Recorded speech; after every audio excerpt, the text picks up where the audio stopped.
द्वितीय विश्व युद्ध के दौरान मनोज और उसके कुछ जुगाड़ू साथियों ने इतिहास की सबसे पागलपन भरी जेल से भागने की योजना चुपचाप शुरू की। साल 1944 में मनोज और उसकी टीम ने कोई एक नहीं बल्कि एक साथ 3 सुरंगें खोद डाली। हाँ, प्लान ए, बी, सी सब रेडी था। ये सुरंगें जमीन के नीचे करीब 9 मीटर गहराई में बनाई गई थीं। मतलब अगर जीपीएस होता तो भी काम नहीं आता। मनोज और उसके साथियों के पास कोई पेशेवर औजार नहीं थे, बल्कि वे बिस्तरों की लकड़ी और लोहे के डिब्बों से खुदाई कर रहे थे। यानी जो मिला उसी से काम चला लिया वाला जुगाड़।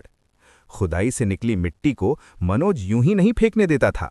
वो मिट्टी पैंट की टांगों में छुपाई जाती और जेल में टहलते टहलते चुपचाप इधर उधर बिखेर दी जाती। गार्ड समझते रहे ये लोग रोज इतने गंदे क्यों रहते हैं। सुरंगों को इस्तेमाल लायक बनाने के लिए मनोज और उसके साथियों ने रोशनी और हवा का सिस्टम भी लगाया, जो चोरी किए गए तारों और पाइपों से बनाया गया था। पूरा इंजीनियरिंग प्रोजेक्ट चल रहा था।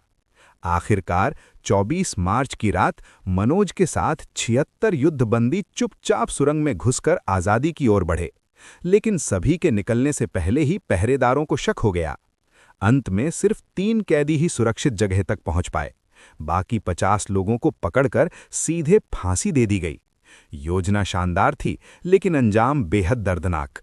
मनोज के साथ एक कैदी ऐसा भी था जो पहले 2 बार जेल से भाग चुका था। इस बार उसे बर्फीली खुली जेल में रखा गया। हाथ पैरों में खास किस्म की बेड़ियां, जिन्हें खोलने में कई घंटे लगते थे। गार्ड बोले अब तो ये नहीं भागेगा, लेकिन उन्होंने मनोज की टीम की जिद को कम आंक लिया। वो लगातार अपने खाने का सूप बेड़ियों और लोहे के हेलमेट के जोड़ पर डालता रहा, जिससे धातु धीरे धीरे गलने और कमजोर होने लगी। हाँ, सूप भी कभी कभी हथियार बन जाता है। एक दिन जेल की बिजली चली गई। उसने मौके का फायदा उठाकर बेड़ियां मोड़ दी, अपनी ही दोनों कंधों को उखाड़ लिया और जंग लगे टेढ़े हो चुके हेलमेट के छेद से धीरे धीरे खुद को बाहर निकाल लिया और मनोज की